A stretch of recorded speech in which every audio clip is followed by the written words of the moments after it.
मनुवाद के लहर में शिक्षा पहुँचाई घर घर में, संघर्ष माता का भुलावा ना भूले जी, सच्ची विद्या की देवी सावित्री फूले जी। विरोध इसलिए किया जा रहा है क्योंकि उसमें सच्चाई दिखाया गया है और ये सच्चाई जब देखते हैं तो इनको थोड़ा सा तकलीफ होती, आग लगती है। पर जाति का कहर, हिंदू मुस्लिम समर, भारत को कब तक सुलगाएगा। कि विशाल गाजीपुरी सपना बौद्ध के जब तक ये गला काम करेगा, जब तक सांसें रहेगी सर, तब तक अपने महापुरुषों के आंदोलन को गीत और संगीतों के माध्यम से समाज तक पहुंचाने का काम। महिलाओं में, बालिकाओं में, बालिका शिक्षा में ज़्यादा प्रभाव पड़ना चाहिए। उन्हें इतिहास से दूर रखने का प्रयास इससे स्पष्ट होता है।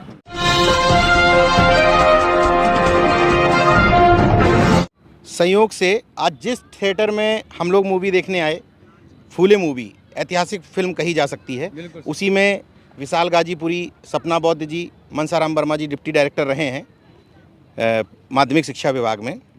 आप लोग हमेशा से मिशनरी गीत के लिए जाने जाते हैं। मैं भी आपको इसी तौर पर पहचानता हूं कि एक लड़ने वाले योद्धा हैं दोनों लोग। तो जिस तरीके से फूले दंपत्ति ने काम किया, मैं तो उसी तरीके से आप लोगों को देखता हूं कि कोशिश कर रहे हैं अच्छा काम करने की।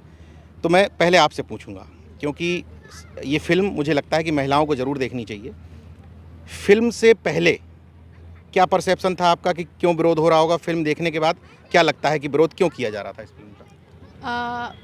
फिल्म का विरोध इसलिए किया जा रहा है क्योंकि उसमें सच्चाई दिखाया गया है और ये सच्चाई जब देखते हैं तो इनको थोड़ा सा तकलीफ होती, आग लगती है और ये हमेशा हमारे इतिहास को दबाने का काम किए हैं। लेकिन अब हमारा समाज जागरूक हो रहा है। फिल्म पर जो बनाए हैं उसमें हम देखें कि निर्माता पांडे तो पाठक थे, तो इनसे वही हम चर्चा किए कि नीचे पढ़ रहे हैं, अपने समाज का किसी का नाम नहीं है उसमें। तो देखिए, स्वाभाविक संसाधन जहाँ होंगे। अच्छा, ये बताइए, उन सब नामों का क्या फिल्म के सब्जेक्ट पर भी कुछ असर दिखाई दिया कि अगर वो नाम कुछ वहाँ तर्कवादी लोग बनाते तो मूवी में कुछ और जान होती है? ऐसा कुछ दिखा क्या? बिल्कुल, और बहुत कुछ चीज़ें उसमें शॉर्ट कर दिया गया। और जैसे लास्ट में आत्मा की जो बात रखी गई कि ज्योतिबा राव फुले साहब बोले कि मेरी आत्मा, तो इसमें आत्मा परमात्मा तो की बात है ही नहीं। तो मुझे लगता है कि अपने लोग अगर इसको करते तो और बेहतर होता। जैसे मैंने देखा, फिल्म की शुरुआत के डायलॉग से लेकर के अंत तक ईश्वर को सेफ रखा गया। ये मैंने एक को देखा उसमें, तो मुझे लगा कि शायद अगर उस तर्कवादी लोग बनाते, बहुजन लोग बनाते, तो इस बात को भी शायद इस तरीके से ना प्रेजेंट किया जाता। क्या लगता है?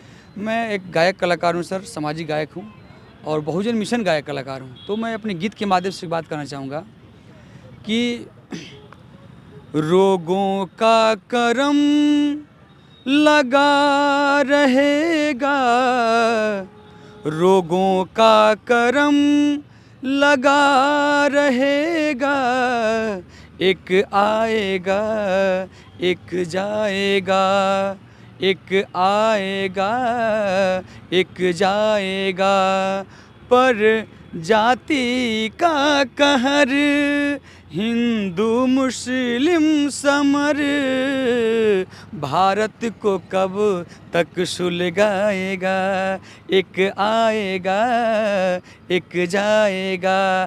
कहने का तात्पर्य यह है कि जो हमको बुखार हो गया, ये एक रोग आया और इसका दवा होगा, चला जाएगा।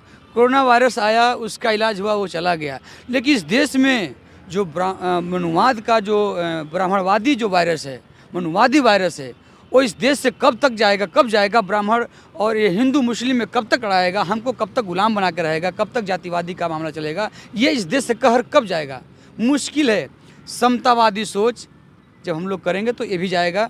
बाकी सर, इस मूवी के बारे में हम ज़्यादातर नहीं कर पाएंगे। बस यही भावुक हैं हम इस मूवी को देख करके कि जिस प्रकार से ज्योतिबा राव फुले साहब जी, माता सावित्रीबाई फुले जी संघर्ष करके और इस समाज को शिक्षा की तरफ प्रेरित कर रही हैं।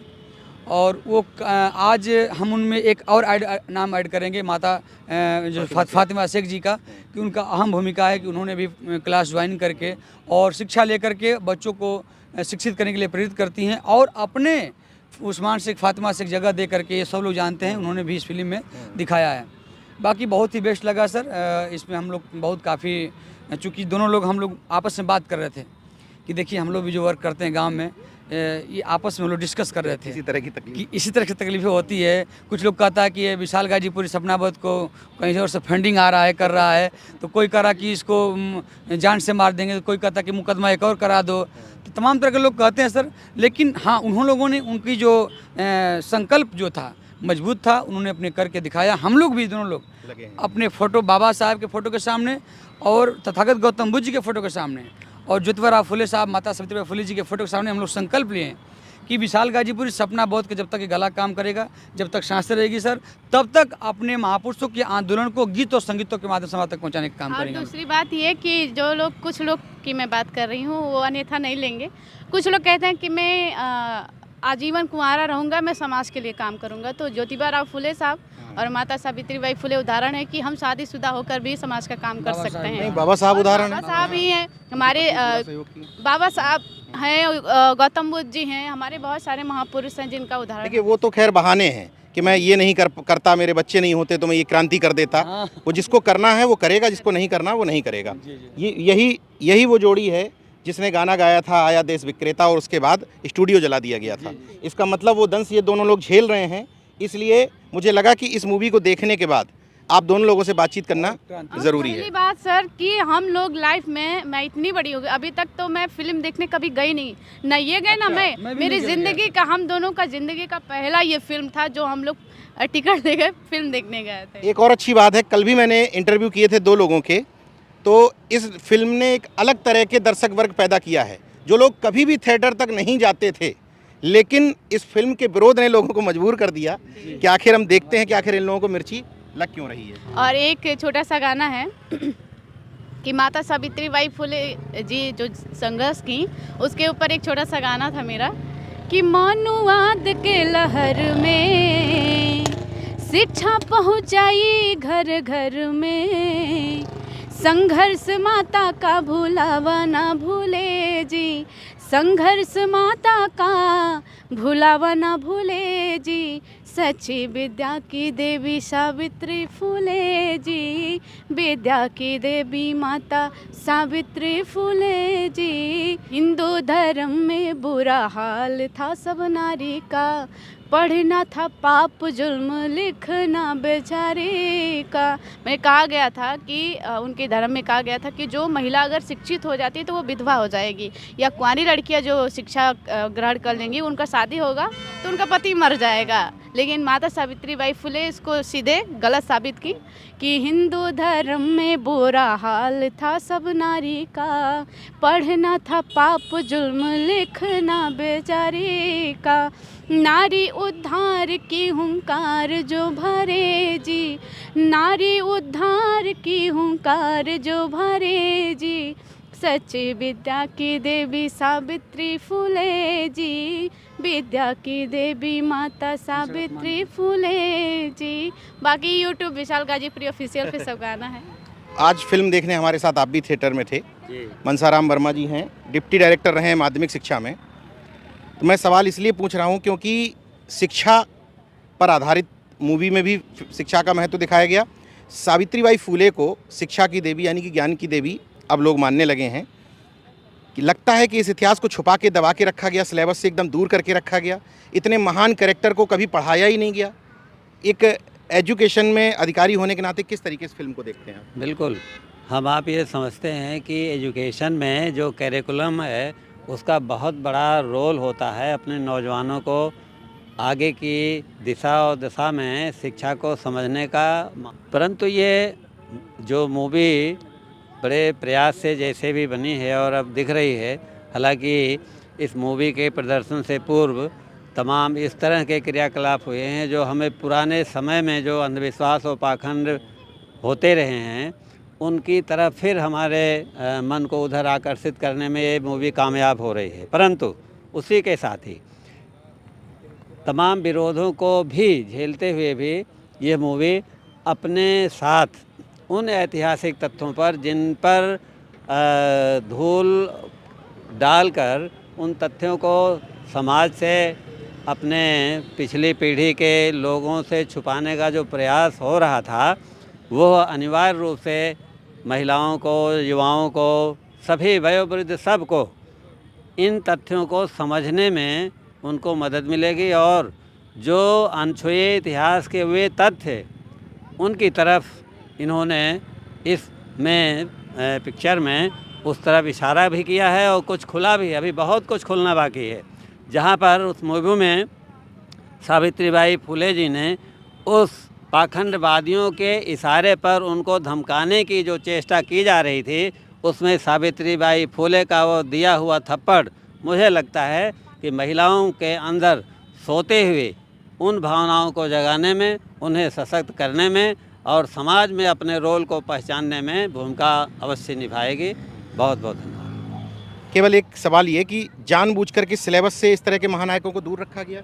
बिल्कुल दूर रखा गया है, क्योंकि सावित्रीबाई फुले, फातिमा शेख ये पहली शिक्षिका रही हैं अपने समाज की,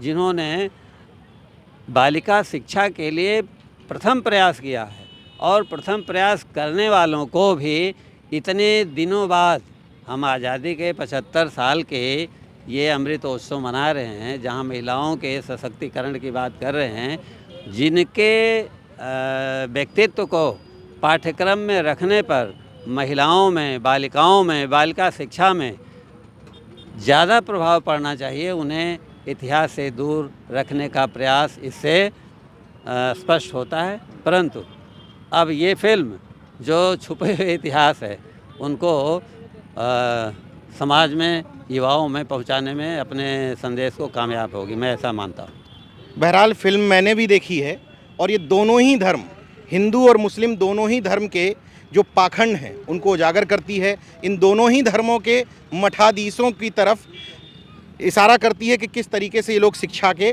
विरोध में थे। लेकिन जो भी हो, फिल्म में बहुत कुछ काट के दिखाया गया, कुछ आधा अधूरा दिखाया गया, लेकिन फिल्म में के माध्यम से कम बड़े पर्दे से आने से सावित्रीबाई फुले, फातिमा शेख, उस्मान शेख, उनकी बहन फातिमा शेख का कम से कम जो इतिहास था वो लोगों के बीच में अब आ रहा है। और ये फिल्म आने के बाद तमाम सारे लोग अब निकल करके आएंगे जो अन्य अनसंग हीरोज़ यानी कि छुपे हुए महापुरुषों पर भी इस तरह की फिल्में बनाएंगे। बाकी देखते रहिए नेशन जनमत, जागरूक और सजग बने रहिए। जय विज्ञान, जय संविधान, जय लोकतंत्र। धन्यवाद।